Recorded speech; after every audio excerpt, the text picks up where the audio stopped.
Home to the largest river swamp in North America, the Atchafalaya Basin beckons explorers from around the globe with the promise of discovery and adventure. Today we hear from adventurer and photographer himself, Ben Pierce of BSA Swamp Base. Unique, mysterious, untamed. These are just a few words that describe Louisiana's Atchafalaya Basin. I'm Caroline Byrne, Assistant Director for the Atchafalaya National Heritage Area. Join me on an adventure through the wild and rich culture and landscape of the Atchafalaya, America's foreign country. America's Foreign Country is produced by the Atchafalaya National Heritage Area with support from the Louisiana Office of Cultural Development, the Office of the Lieutenant Governor, and the Department of Culture, Recreation, and Tourism.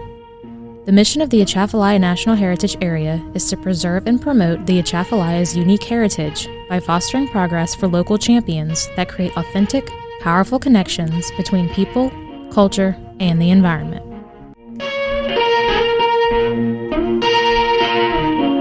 This is America's Foreign Country.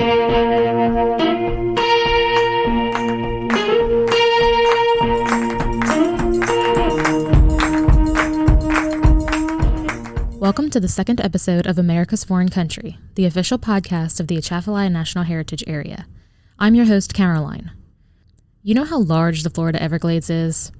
When thinking about the Atchafalaya Basin, think about that, but bigger. It is the largest river swamp in North America and is 5 times more productive than any other river basin on the continent. It's also the only river delta in Louisiana experiencing land gain instead of land loss. Full of rivers, swamps, and bayous, the basin is the perfect habitat for reptiles, amphibians, birds, and mammals. 24 federal and state-listed threatened or endangered species make their home in the Atchafalaya Basin. These species include the Louisiana black bear, the brown pelican, and the bald eagle. In fact, the basin has the largest nesting concentration of bald eagles in the south-central United States. This wild and foreign country, Yosemite of the South if you will, welcomes explorers of all types, and our guest today takes advantage of all the basin has to offer. My name is Ben Pierce, and I am the Executive Director for Louisiana Swamp Base. I started with Swamp Base back in 2010. Swamp Base is part of the Evangeline Area Council Boy Scouts of America. And I was not necessarily a scout as a child. I was a scout for 1 year back when I was 6 years old. My background is in landscape architecture and land planning. And funny enough, I actually ran into our scout executive on a golf course back 13 years ago or so, and he was the unprepared person on the golf course who didn't have a tee time, and the course marshal put us together. So it's interesting that I am in an organization now that's very prepared, but the person I first met with the organization was unprepared at the time. But yeah, I've been with the organization since 2010 and have really enjoyed having a chance to share the Atchafalaya and Louisiana's culture and environment with people from all over the country. When I first met Ben, he made a very clear distinction between Atchafalaya Basin and Atchafalaya Swamp. I'd actually never heard it referred to as the Atchafalaya Swamp, so I asked him about it. The Atchafalaya Basin is the official name for the 1.4 million acres of swampland located between Lafayette and Baton Rouge.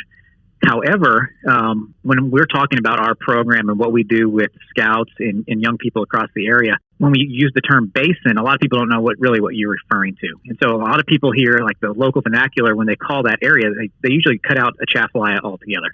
And they just call it basin. And so, hey, I'm going to the basin, I'm going fishing in the basin, I'm going, ride my boat in the basin, whatever it is.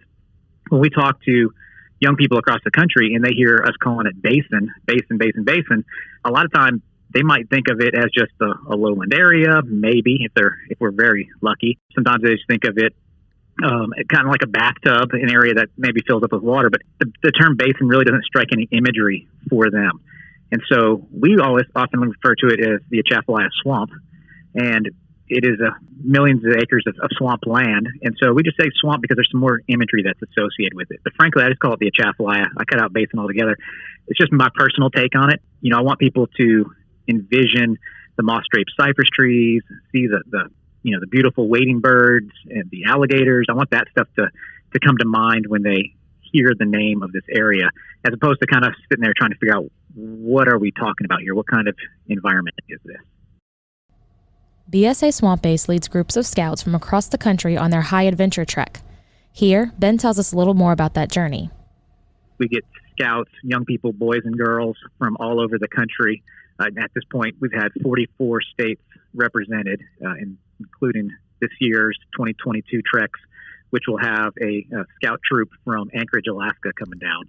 They get a chance to come down and experience this amazing area that we have here in South Louisiana, and they spend 5 days and 4 nights out there in the Atchafalaya paddling 61.6 miles.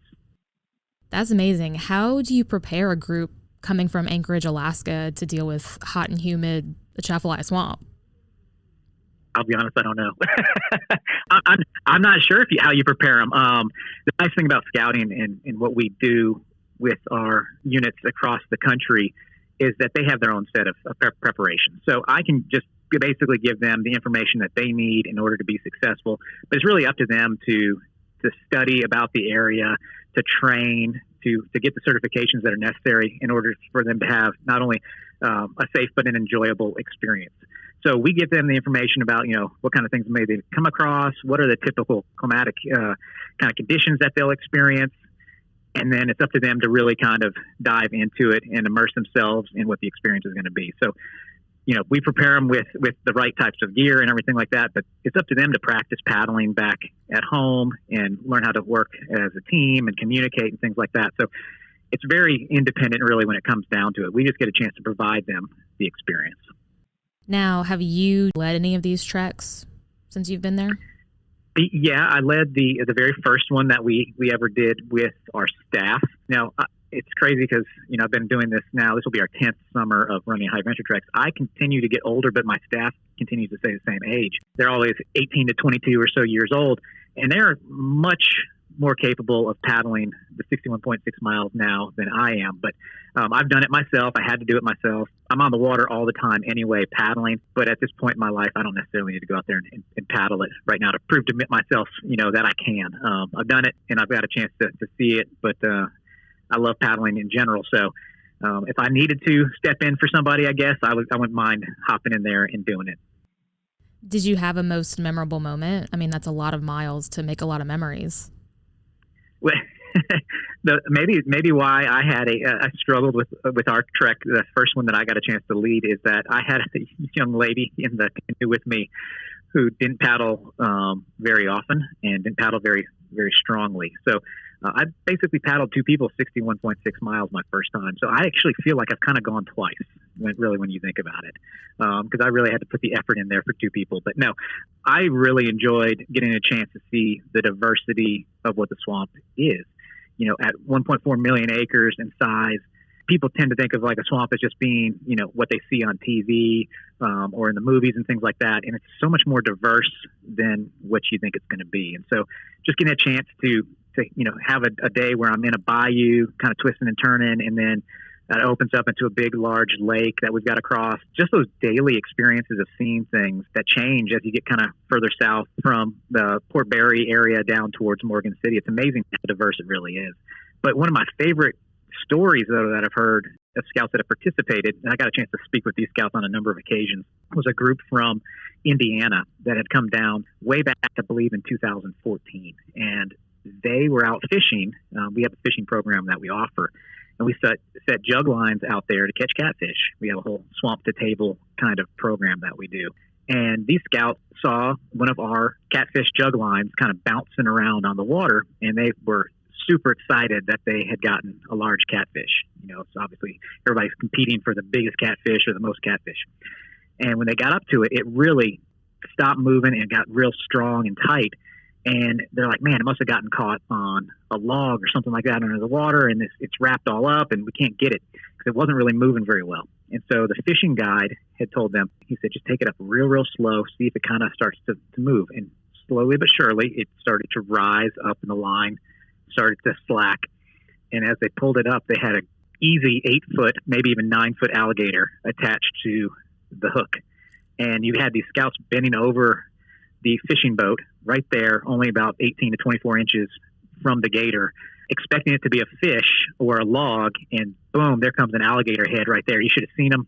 jump back in excitement and fear probably at the same time, and then immediately they whip out their phones to try to get a picture with the alligator. So just to have them go, we were anticipating something and then seeing something else, and knowing that that's going to be one of those memories that lasts with them for the rest of their lives, and we had a chance to provide that experience for them was really cool. And I still tell people about that story frequently to this day.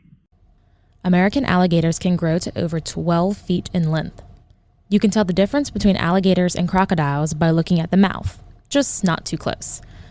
Alligators have rounded snouts, and only their upper teeth are visible when their mouths are closed. Crocodiles, on the other hand, have pointed snouts, and both the upper and lower teeth can be seen when their mouths are closed. This past summer in 2021, we actually had a group from Missouri that came through and saw 214 alligators. And so that's significant. I mean, that's a lot of gators to see by anybody's count. And so we, getting a chance to have like those scouts from Indiana be up close and personal with an alligator, and then have a scout group come through and see, 214 alligators, just seeing over 40 of them a day on the water, and asking them how often they felt like they were in danger or threatened by the alligator. And when we asked them that, they said, never. We really never did. I mean, we were a part of the environment. It was amazing to have a chance to experience them in their native habitat, but at no point did we ever really feel like we were in danger. As long as we respected them, understood where we needed to be in this ecosystem, we would be okay. And that's really great. And one of those kind of myths that we continue to have a chance to bust as we talk about this environment in the swamplands, that there's so many things that people think about this area, and we get a chance to really show them what it's really like. Had you told them they were going to see 214 alligators prior to getting on the water, they probably would have freaked out a little bit and gotten very nervous, like, oh gosh, what are the chances of something happening to us in a negative way? And instead, they get out there and they get a chance to see them firsthand and realize what these creatures really are and how their role fits into the environment, and how man going in the environment, though it can be impactful, we're not really on the menu and really not being looked at as a part of that. They're afraid of us when we're out there.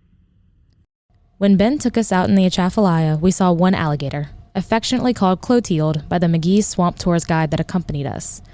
I couldn't help but bring up my first true paddle experience with Ben. For the record, you did a great job, and I do not count any of the good job that you did to Justin for being in the same canoe. It was 100% your effort that got you through. Now, I apologize, and I will say it again. I'm sorry for pushing you guys and directing you guys to go through a bunch of vines and brush there out on the water. But, like you said, full immersion. You got to see what it's like. You got to cross through some invasive vegetation and understand kind of the difficulties of that and the impacts. But you guys did awesome. I mean, smiles the whole way. Maybe next time we'll dial up a little bit more wind for you and see how you guys can counteract that. But for a first time, I would have never known, which just goes to show you that, these kind of, recreational activities like paddling and things like that, as long as you are just mentally, kind of open to the experience, they're really not that difficult. So my suggestion for people, is just to try to go do something like that. Try something different. Get out of your comfort zone. You'll realize it's not that hard, and frankly, you're probably going to find something that becomes a hobby of yours and things that you're really interested in doing more frequently. I know that my wife was not a big fan of paddling. She had no idea what to expect and how difficult it was. And once you get on the water and you get a chance to kind of see the environment in a slower, quieter way, there's just something about that experience that makes people feel one with the outdoors. And we so lack that opportunity in our daily lives. And when you do that, you don't have to go far, but just to get out there and just experience it and get away from the day-to-day grind of everything, it's really nice. So, people to prepare, if they really wanted to prepare and go on long treks like we do with our scouts, it's just typical physical activities that you do in PE when you're in school, push-ups, sit-ups, maybe a couple, curls with some bicep curls with some weights, things like that, just to kind of get your muscles geared up for it. But really, to me, it's always mental. I see people at the bank struggling mentally to figure out how the boat's going to stabilize with them in it. And they kind of, teeter back and forth. But once they kind of just relax, get a chance to just kind of take some breaths, they realize that these boats are designed to be stable. They're designed to be efficient, and they end up having a really great time. Ben Pierce and BSA Swamp Base have received a few grants from the Atchafalaya National Heritage Area. One of them was to build floating campsites. If you can't quite picture what that is, I asked Ben to describe it. This is an idea that was born through kind of the response to the environment that we have in the Atchafalaya. And so between the levees themselves, so the spillway, the water can rise, depending on where you are, anywhere from 10 to 15 feet season to season out there.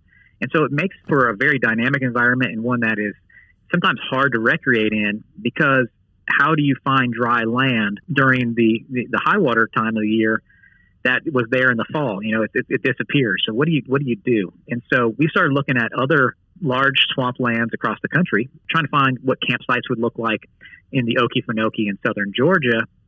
And I saw that they had these paddle up type of campsites. Well, the Okefenokee doesn't have the same kind of change or fluctuation in water that we have in the Atchafalaya. So it came to an idea that if we're going to be able to manage and have these spaces available to people to use throughout the year, we have to have them floating. So they can't be stationary. Basically what we have are two 24-foot wide by 36-foot long floating platforms that have a pavilion, metal pavilion on top of them. They have mosquito curtains that we can put up or take down depending on the time of the year, just for some added reassurance. And we get our scouts that go up there, and during their paddling trip with us, they literally paddle right up there to these platforms, are able to hop out and spend an evening there surrounded by the cypress trees. And so we can move these things into locations that we couldn't put a houseboat. We can move them in locations where there's no dry land. And so it allows us a lot of different opportunities to put them in a diverse set of environments. So we could be in a dense cypress forest, or we could be on an open lake, or we could be down a canal or a bayou if we wanted to. And so it really allows us to change up our program and what we have to offer. But in addition to that, we're able to utilize them in other ways for special events that cater to families, that cater to couples to come out there and see the Atchafalaya firsthand.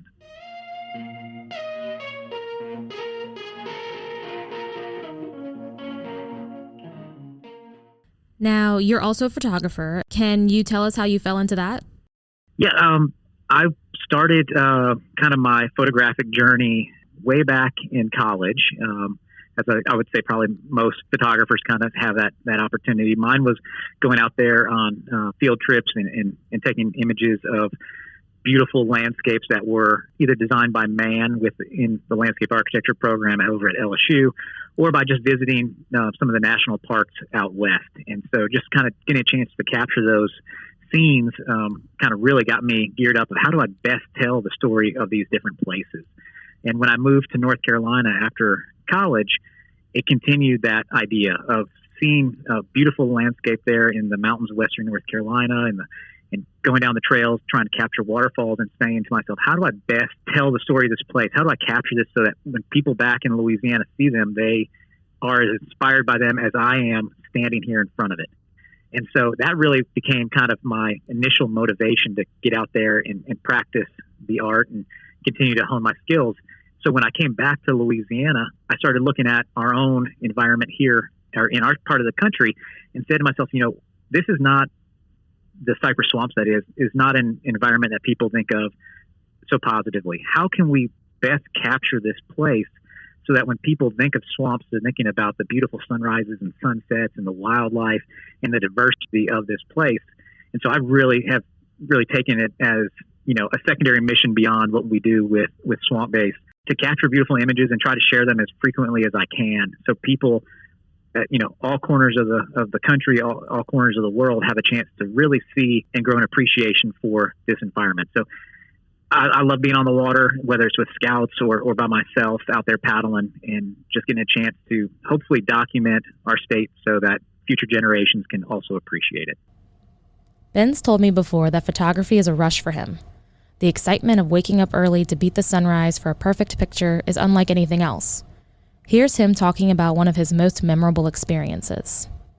Well, there's a lot of planning that goes into all of them, whether that's just identifying what's going on with the weather, making sure you know where you're going when you get on the water, setting your alarm early enough to be able to to beat the sun.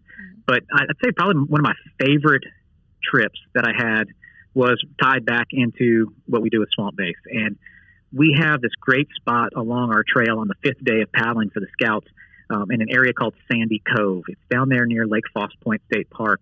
And a lot of our scouts will try to wake up considerably earlier than the sunrise so that they can paddle down there. It's about a 2-mile paddle to that location and catch the rising sun and their last sunrise there in the swamp before they finish their journey that day. And for me, coming from Lafayette, trying to get out to them and beat the sunrise and be there for them, it's a super early wake up, and you have no idea at that early in the morning when you're on the road at 3:30, 4 o'clock in the morning, what the conditions are going to be exactly. How well are you going to be able to capture those scouts paddling? Where are they going to be in spots where you can get a great shot that, is memorable and something that can serve as, a great identity for our program. And I got out there and against, all odds of having not realized I didn't have my, enough gas in my vehicle and my boat struggling to start and kind of getting lost a little bit in the dark. I made it down there to them. We beat the sunrise together, and they happened to move just so seamlessly amongst the cypress trees that I got some of my most favorite images that I've ever captured of people being immersed and paddling amongst the cypress trees down there near Lake Foss Point. So that's definitely my most memorable one because everything kind of came together, and it served kind of as an inspiration for me to want to get there and be present and really try hard to capture those images, because if you don't get out there and actually try, no one's getting a chance to see those beyond just the people who were there in present. So I got to do my best to set that alarm and not hit that snooze button and make sure I got everything ready to go when I take to the water, so that way I can be there. So that's definitely one of my favorites. But anytime there's beautiful misty conditions on the water, people who sleep in on that Saturday morning, gosh, they're missing out. Sure, I'd love to sleep in a little bit too, but the beauty of our state and this environment is something that is really awe-inspiring, and I really encourage more people to get outside, travel to our state parks across across Louisiana, get on the water, go on a swamp tour, things like that. Just get out on the water and see the beauty that we have here. You can't see that from your couch, that's for sure. For more information on Louisiana Swamp Base, visit bsaswampbase.org. You can find grant opportunities through the Atchafalaya National Heritage Area at atchafalaya.org/grant-program. Special thanks to Ben Pierce for speaking with me today. Our music is by Jordan Thibodeau at Le Rodaille with permission from Valcour Records. The National Heritage Area Program is a partnership with the National Park Service. NHAs are designated by Congress as areas that tell nationally significant stories through natural, cultural, and historic resources.